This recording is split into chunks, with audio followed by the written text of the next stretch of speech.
what's up? This is Justin from Wild Rock Outfitters, and today we're going to be looking at how to take this canoe here and put it on a car so we can go out for a paddle. In order to do this efficiently, you're going to need a couple of materials. You're going to need some canoe tie downs. Any kind of strap will work as long as it's secure, and you're going to need canoe blocks. Ideally 4.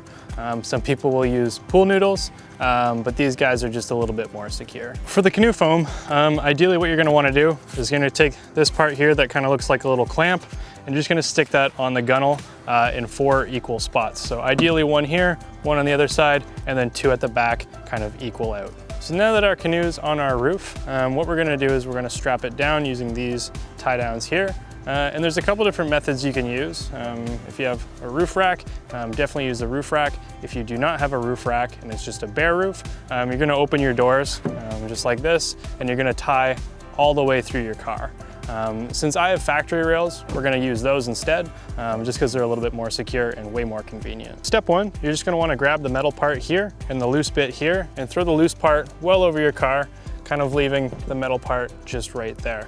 We're going to go around to the other side of the canoe and wrap it through the straps. Now that we're on this side of the car, what we're going to do is we're just going to take our strap, pass it under just like this, take the remainder and throw it right back over to the other side so it's looped through just like so. So now that we're back on to the other side of the car, we're going to take the loose end and we're just going to pass it right back under the rail and then into the metal part here. So when we pull down, it tightens all the way through. Sometimes the metal part will slide down towards the rail.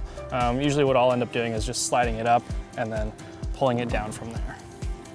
And to finish it off, I usually just tie it in a nice knot just to make sure that it's not going to come undone while I'm driving down the road.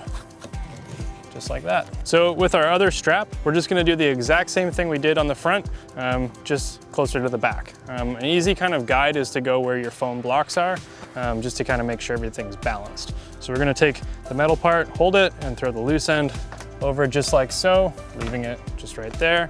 We're going to come right back down around to the other side. And again, now that we're on the other side, we're just going to pass it under the rails just like this and throw the loose end right back over. So now that we're back on this side here, we're just going to pass our strap right under the rail once more, pulling it all the way through and up into the metal part and right back down, pulling until it's tight. And then to finish off, we're just going to tie a little loop, make sure it doesn't come undone, and there you go. So to ensure that your boat is on securely, you're just going to want to reef down on those straps as tight as you can and make sure they're tied off. And once everything's done, just give the boat a little bit of a wiggle. If your car wiggles with the boat, you can be certain that it's not going to be going anywhere. A couple other things to just watch out for is if you are putting it on the roof, make sure you don't have a glass roof. You don't want to put any stress on the glass, so make sure you're going either before it or after it.